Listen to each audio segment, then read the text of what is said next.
बिस्मिल्लाहिर्रहमानुर्रहीम अस्सलाम वालेकुम नाज़रीन, मेरे पास आज एक माँ जी मौजूद हैं। इनकी बहन को रात बाज़ियाब करवाया जिसका नाम किरण था, जिसका शौहर इस पर तशद्दुद करता था। उसे कत्ल करने की कोशिश की गई। भाइयों ने जायदाद की खातिर ये सब कुछ किया। अपनी बहन को छुड़वाने के लिए इन्होंने केस की पैरवाई की।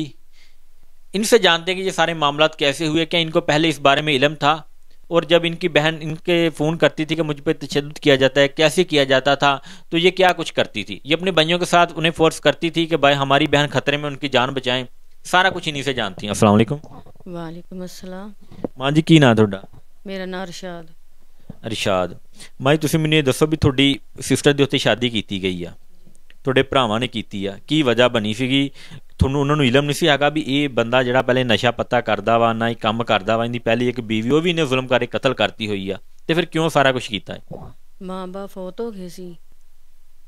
ਇਹ ਉਹਨਾਂ ਦੇ ਘਰ ਰਹਿਣ ਡਈ ਸੀ। ਮਾਂ ਬਾਪ ਫੌਤ ਹੋ ਗਏ 5 ਮਹੀਨੇ। ਮਾਂ ਦੇ ਫੌਤ ਹੋਣ ਤੋਂ ਬਾਅਦ ਜਲਦੀ ਜਲਦੀ ਨਾਲ ਉਹਦੀ ਸ਼ਾਦੀ ਕਰਤੀ। ਨਹੀਂ ਪੁੱਛਿਆ ਕਿਸੇ ਕੋਲੋਂ ਕਿ ਇਹ ਬੰਦਾ ਕਿਸ ਤਰ੍ਹਾਂ ਦਾ ਹੈ, ਕਿਸ ਤਰ੍ਹਾਂ ਦਾ ਨਹੀਂ, ਨਸ਼ਾ ਵੀ ਕਰਦਾ ਹੈ, ਇਹ ਨਾ ਬੇਕਮਾਊ ਵੀ ਹੈ। ਭਰਾਵਾਂ ਨੇ ਜਲਦੀ ਜਲਦੀ ਉੱਥੇ ਧੱਕਣ ਦੀ ਕੀਤੀ। शादी ਉਹਦੀ कर ਦਿੱਤੀ। ਬਾਅਦ ਚੋਂ ਉਹਦੇ ਤੇ ਜ਼ੁਲਮ ਕਰਦਾ ਸੀ। ਉਹਦੇ ਬੱਚਾ ਹੋਣ ਵਾਲਾ ਸੀ, ਪੇਟ 'ਚ ਲੱਤਾਂ ਮਾਰੀਆਂ, ਉਹਦਾ ਬੱਚਾ ਮਾਰ ਦਿੱਤਾ। ਫਿਰ ਦੂਸਰਾ ਬੱਚਾ ਹੋਣ ਵਾਲਾ ਸੀ। ਫਿਰ ਉਹ ਵੀ ਇਹਨਾਂ ਨੇ ਅੱਜ ਹੀ ਦੋਵਾਂ ਨੇ ਭਰਾਵਾਂ ਨੇ ਉਹਨੂੰ ਸੀੜੀਆਂ ਤੋਂ ਖਿੱਚ ਕੇ ਲਿਆਂਦਾ। ਉਹਦਾ ਫਿਰ ਬੱਚਾ ਜ਼ਾਇਆ ਹੋ ਗਿਆ। ਉਹਨੇ ਭਰਾਵਾਂ ਨੂੰ ਦੱਸਿਆ ਕਿ ਮੈਨੂੰ ਇਹ ਮਾਰ ਦੇਗਾ, ਮੈਨੂੰ ਇਹ ਮਾਰਦਾ, ਮੇਰੇ ਤੇ ਜ਼ੁਲਮ ਕਰਦਾ ਹੈ, ਮੈਂ ਨਹੀਂ ਇਹਦੇ ਘਰ ਰਹਿਣਾ। ਭਰਾਵਾਂ ਨੇ ਕਿਹਾ ਕਿ ਤੈਨੂੰ ਇੱਥੇ ਰਹਿਣਾ ਪਏਗਾ, ਤੈਨੂੰ ਇਹਨਾਂ ਇੱਥੇ ਦੁੱਖ ਸਹਿਣੇ ਪੈਣਗੇ, ਅਸੀਂ ਨਹੀਂ ਤੇਰੇ ਪਿੱਛੇ ਆਉਣਾ। ਠੀਕ ਹੈ। ਫਿਰ ਉਹਨੇ ਭਰਾਵਾਂ ਨੂੰ ਕਿਹਾ, ਘਰ ਬੁਲਾ ਕੇ, ਤੇ ਉਹ ਭਰਾਵਾਂ ਨੇ ਕਿਹਾ ਇੱਕ ਵਾਰ ਗੋਲੀ ਮਾਰ ਕੇ मार दवो, साड़ी ये कुछ नहीं लग रही, असी नहीं ये पीछे आना। नाज़रीन, आप हमारे माशरी हालात देखें कि बाप के बाद जो बहन होती है ना, वो सबसे ज़्यादा तहफ़्फ़ुज़ में महसूस करती है कि मेरा भाई मेरे साथ खड़ा है। जब तक मेरा भाई है, बाप के बाद जो भाई होते हैं, भाई छोटा बड़ा, वो बाप के बराबर ही होता है। और हमेशा माशरे में औरत को जब तहफ़्फ़ुज़ मिलता है ना, एक शौहर, एक बाप और एक भाई, ये तीन रिश्ते हैं जो एक औरत को तहफ़्फ़ुज़ में फराम करते हैं कि हम आपके साथ खड़े हैं। लेकिन ये जब एक रिश्ता तो रहा नहीं, पीछे दो रिश्ते रह जाते हैं, एक शौहर का और एक भाई का। भाइयों ने कहा कि भाई इसे कत्ल कर दो, और जो शौहर था वो इसे कत्ल करने पर तुला हुआ था। अच्छा बहन, माँ जी तुम मैनूं ये दसो भी ये क्यों शादी की गई, की वजह बनी भी एक जिहड़ा बंदा गंदा बंदा, गलत बंदा वा, जिन्हें शादी तो दूर की गल आ, इस बंदे नाल सलाम नहीं लेना चाहिए, ताल्लुक नहीं रखना चाहिए, उन्होंने अपनी सिस्टर की शादी करती। वजह की सी? बस भरावां ने इस करके शादी की कि सानू उतला जिहड़े कमरे 'च रहन डई, सानू वो खाली चाहिदा है। असीं इहनूं कुछ नहीं देना खाण नूं, कल्ली कमरे 'च पई रहिंदी सी। दूसरा भरा जिहड़ा वो लहदा रहन डिया सी, ते इस वास्ते उन्हां ने ना मिल के भरावां ने कहा कि इत्थों खाली होवे, इहनूं जिथे मर्जी धक्क दईए, सुट दईए, आपे जुल्म सहंदी रहेगी, साडी ये कुछ नहीं लगदी। अच्छा माई तुसीं मैनूं ये दसो, तुसीं किन्नियां भैण भरा? असीं 6 भैणां सां, एक फौत हो गई है, 5 हां असीं हुण। भरा किन्ने? 3 भरा वा। ते भरावां ने तुहानूं जायदाद च जिहड़ी मां बाप दी जायदाद सी उहदे तुहानूं हिस्सा दित्ता? ना ना, 3 मरले दा घर सी, एक 1.5 मरले दा ही जिहड़ा बाहर वाला, उन्हां ने वेच वूच के खा लिया बाहर जिहड़ा सी छोटा जिहा, ते इह जिहड़ा 3 मरले दा हुण घर है। असीं ते हिस्से दा कुछ कहा ही नहीं गा कि असीं, सानूं नहीं चाहिदा कि चल साडे भरा ने, ते भरा सानूं वेखण च राजी नहीं गए। चलो सानूं नहीं दिता हिस्सा, ओनूं ते दिंदे, जेहड़ी विचारी ओहदा ते ख्याल करदे, ओनूं किसे चंगी जगह देवों, ओहदा ख्याल करदे। उन्हां ओहदा भी ख्याल नहीं कीता कि यह साडी धीआं वर्गी भैण आ, कि ओहदा असीं ख्याल करिए। नाज़रीन, आपने माँ जी की बात सुनी कि हमने कभी भाइयों से इस चीज़ की डिमांड ही नहीं की कि हमें जायदाद से हिस्सा चाहिए। ख्वाहिश सिर्फ बहनों की एक होती है कि भाई हमसे मिलते रहें।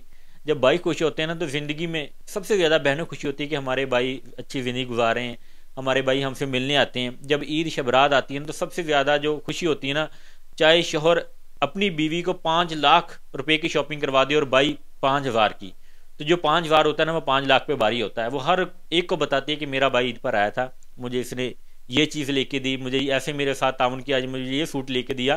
लेकिन बहन ने यही कहा कि हमें कुछ नहीं चाहिए, आप हमारे साथ अच्छे रहें। लेकिन इस जगह पे इतराज़ आया कि हमने तो आपसे जायदाद में हिस्सा नहीं मांगा, लेकिन कम से कम जो हमारी बहन है जिस पर जुल्म किया जा रहा है, चलें उसे तहफ़्फ़ुज़ फराहम कर दें।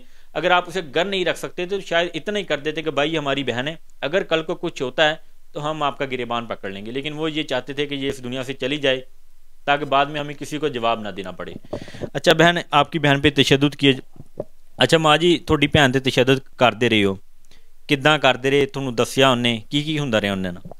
ਉਹ ਸਾਨੂੰ ਦੱਸਦੀ ਸੀ ਕਿ ਨਾ ਮੇਰਾ ਬੰਦਾ ਜਿਹੜਾ ਹੈ ਉਹ ਮੈਨੂੰ ਮਾਰਦਾ ਹੈ, ਮੇਰਾ ਜੇਠ ਜਿਹੜਾ ਮੇਰੇ ਤੇ ਬੁਰੀ ਨਜ਼ਰ ਰੱਖਦਾ ਹੈ। ਤੇ ਮੈਂ ਜੇ ਆਪਣੇ ਬੰਦੇ ਨੂੰ ਕਿਹਾ ਹੈ ਕਿ ਇਹ ਮੇਰੇ ਤੇ ਬੁਰੀ ਨਜ਼ਰ ਰੱਖਦਾ ਹੈ, ਤੇ ਬੰਦਾ ਕਹਿ ਰਿਹਾ ਸੀ ਕਿ ਜੋ ਕਹਿੰਦਾ ਕਰ, जो कहता कर, मैं नहीं ओनू कुछ कहना, मेरा भरा है। नाज़रीन ये देखें, दो भाई, हमारा जो माशरा है ना एक इस्लामी माशरा है। हमारे मुल्क का नाम पाकिस्तान, जिसका मतलब ला इलाहा इल्लल्लाह, यानी हम इस्लामी कवानीन के मुताबिक चलते हैं। लेकिन कुछ लोग हमारे माशरे में हैं जो हमारी कंट्री को यूरोप कंट्री बनाना चाहते हैं कि आप एक लड़की से शादी करें, यहाँ पर ना बहन माँ बेटी किसी का भी जो रिश्ता है ना वो उसके तकद्दुस को पमाल करने की कोशिश की जा रही है। अगर ये लोग एक अपनी बीवी के मतलब ये सोच सकते हैं तो ये अपनी माँ बहन बेटी के मतलब क्यों नहीं सोच सकते? वो कहते हैं कि अगर मेरा भाई आपसे ताल्लुकात कायम करना चाहता है तो आप करें। माँ जी ਤੁਹਾਨੂੰ ਲੱਗਦਾ ਵਾ ਵੀ ਉਹ ਜਿਹੜੇ ਦੋ ਬੱਚੇ ਮਿਸਕੈਰੇਜ ਹੋਏ ਆ, ਮਿਸਕੈਰੇਜ ਤੇ ਨਹੀਂ ਕਹਿ ਸਕਦੀ, 8ਵੇਂ ਮਹੀਨੇ ਜਾ ਕੇ ਖੁਦ ਜਦੋਂ ਆਪਣੇ ਬੱਚੇ ਨੂੰ ਕਤਲ ਕਰ ਦਿੱਤਾ ਜਾਵੇ, ਉਹ 302 ਚ ਆਂਦਾ। ਤੁਸੀਂ ਸਮਝਦੇ ਆ ਵੀ ਉਹ ਜਿਹੜੇ ਬੱਚੇ ਕਤਲ ਕਰਨ ਦੀ ਮੇਨ ਵਜ੍ਹਾ ਵੀ ਇਸ ਵੀ ਇਹ ਔਲਾਦ ਇਹਦੀ ਨਾ ਹੋਵੇ ਤੇ ਅਸੀਂ ਜਿੱਦਾਂ ਚਾਹੀਏ ਇਹਦੇ ਨਾਲ ਆਪਣੇ ਦੋਵੇਂ ਭਰਾ ਆਪਣੇ ਇਹਦੇ ਨਾਲ ਨਜਾਇਜ਼ ਤਾਲੁਕਾਤ ਰੱਖੀਏ ਤੇ ਆਪਣੀ ਮਰਜ਼ੀ ਕਰੀਏ। ਹਾਂਜੀ, ਇਹਦੀ ਇਹੀ ਵਜ੍ਹਾ ਸੀ। ਇਸ ਵਾਸਤੇ ਤੇ ਉਹ ਨਾ ਭਰਾਵਾਂ ਨੂੰ ਕਹਿੰਦੇ ਸੀ, ਭਰਾਵਾਂ ਦੇ ਅੱਗੇ ਉਹ ਇੰਜ ਮਜ਼ਲੂਮ ਬਣ ਜਾਂਦੇ ਸੀ। ਜਦੋਂ ਭਰਾ ਚਲੇ ਜਾਂਦੇ ਸੀ ਫਿਰ ਉਹਨੂੰ ਅੰਦਰ ਵੜ ਕੇ ਮਾਰਦੇ ਸੀ। ਫਿਰ ਉਹਨੂੰ ਆਂਦੇ ਸੀ ਕਿ ਨਾ ਅਸੀਂ ਤੇਰੇ ਭਰਾਵਾਂ ਦੇ ਕਰਕੇ ਚੁੱਪ ਕੀਤੇ ਹਾਂ, ਅਸੀਂ ਹੁਣ ਪਹਿਲਾਂ ਬੰਦਾ ਮਾਰਦਾ ਸੀ, ਫਿਰ ਜੇਠ ਮਾਰਦਾ ਸੀ, ਫਿਰ ਜਿਹੜੀ ਨਨਾਣ ਦੇ ਜਠਾਣੀ ਸੀ ਫਿਰ ਉਹ ਲੱਗ ਪੈਂਦੀਆਂ ਸੀ ਬੋਲਣ ਉਹਦੇ ਨਾਲ। ਅੱਛਾ ਮਾਂ ਜੀ, ਰਾਤੀ ਉਹਨੂੰ ਹੁਣ ਅਸੀਂ ਆਪਾਂ ਬਾਜ਼ਿਆਬ ਕਰਵਾਇਆ ਵਾ ਤੇ ਤੁਸੀਂ ਕਿਉਂ ਕੋਸ਼ਿਸ਼ ਨਹੀਂ ਕੀਤੀ ਵੀ ਉਹਨੂੰ ਵੀ ਫੜਿਆ ਜਾਵੇ ਜਿਹੜਾ ਇਹਦੇ ਜ਼ੁਲਮ ਕਰਦਾ ਰਿਹਾ ਵਾ, ਜਿਹੜਾ ਨਜਾਇਜ਼ ਅਸਲਾ ਦਿਖਾ ਕੇ ਇਹਨੂੰ ਮਤਲਬ ਫੋਰਸ ਕਰਦੇ ਰਿਹਾ ਵੀ ਤੂੰ ਆ ਤਾਲੁਕਾਤ ਕਾਇਮ ਕਰ, ਤੈਨੂੰ ਮਾਰਦੇ ਕੁੱਟਦੇ ਸੀ, ਉਹਨੇ ਗਨ ਪੁਆਇੰਟ ਤੇ ਉਹਨੂੰ ਰੱਖ ਕੇ ਤਸ਼ੱਦੁਦ ਕਰਦੇ ਸੀਗੇ। ਅਸੀਂ ਗਏ ਤੇ ਇਸੇ ਨੀਅਤ ਨਾਲ ਹੀ ਇਸੇ ਵਾਸਤੇ ਅਸੀਂ ਗਏ ਹਾਂ ਕਿ ਉਹਦੇ ਜਿਹੜਾ ਜ਼ੁਲਮ ਕਰਦਾ ਰਿਹਾ ਉਹਨੂੰ ਫੜ ਕੇ ਲਿਆਈਏ। ਪੁਲਿਸ ਨੇ ਸਾਡੀ ਇੱਕ ਨਹੀਂ ਸੁਣੀ। ਪੁਲਿਸ ਨੇ ਕਿਹਾ ਇੱਥੇ ਸਾਰਾ ਮਹੱਲਾ ਇਕੱਠਾ ਹੋ ਜਾਏਗਾ, ਇੱਥੇ ਇੰਝ ਹੋ ਜਾਏਗਾ, ਉਹ ਇੰਝ ਹੋ ਜਾਏਗਾ। ਉਹਨਾਂ ਨੇ ਸਾਨੂੰ ਕਿਸੇ ਪਾਸੇ ਆਉਣ ਨਹੀਂ ਦਿੱਤਾ, ਉਹਨਾਂ ਨੇ ਸਾਡੀ ਗੱਲ ਨਹੀਂ ਸੁਣੀ। ਕਹਿਣ ਨੂੰ ਤਾਂ ਸਾਡੇ ਨਾਲ ਗਏ ਨੇ, ਪਰ ਨਹੀਂ, ਜੇ ਉਹਨੂੰ ਅਸੀਂ ਲਿਆਉਣਾ ਹੁੰਦਾ तो ਅਸੀਂ कोई 10 बंदे इकट्ठे करके आपे भी इंज जाके लिया सकते सन। नाज़रीन माँ जी की बात ठीक है, अगर हमने उसे लेके आना होता है 10 बंदे लेके जाते पंचायत के तौर पे उसे लिए थे इजी से आसानी के साथ, क्यों हमने अदालत का दरवाज़ा खटखटाया, क्यों हम थाने में गए, वहाँ से पुलिस एहलकारों को साथ लिया और उनके दरवाजे पर पहुँचे और वो वहाँ पर कह रहे कि यहाँ से निकले फ़ौरन ये हम पर अटैक कर देंगे। अगर भाई कानून नाफिज करने वाले अदारे इस कदर डरेंगे, उन्हें इस कदर खतरा होगा कि हमारे जो लोग हैं ना, हम शहरी हम पे हमला बोल देंगे, तो फिर वो दूसरे गैर जो इस्लाम के अनासर दुश्मन मुल्क हैं उनसे कैसे हमारे मुल्क को बचा सकते हैं? जो हमारे मुल्क में दहशत गर्दी करते हैं उनसे तो फिर लोग ये किस कदर डरते होंगे। फिर वो कहते हैं ना कि इनके सामने आप पढ़ दें ला इलाहा इल्लल्लाह तो ये भाग जाएंगे कि भाई ये ब्लास्ट होने लगा। तो ये बात किसी हद तक मुझे सच नज़र आती है कि अगर आप साथ गए तो आपका मकसद ये भी था कि जो जुल्म करता रहे, मुस्लिम को तो आपने लेके आना ही है, तो जो जुल्म करता रहे आप उससे भी पूछे कि क्यों जुल्म करते रही हो, जो नजायज़ असला आपके पास है वो कहाँ से आया, क्या कैसे करते हो, कैसे चोरियाँ टिकटियाँ भी करती हो, कैसे और वारदातें भी करते हो। लेकिन उन्होंने किसी से नहीं पूछा और बाकायदा फैमिली को हरास करते रहे कि आप यहाँ से निकले वरना जो गली वाले हैं जो गाँव वाले हैं वो दावा बोल देंगे।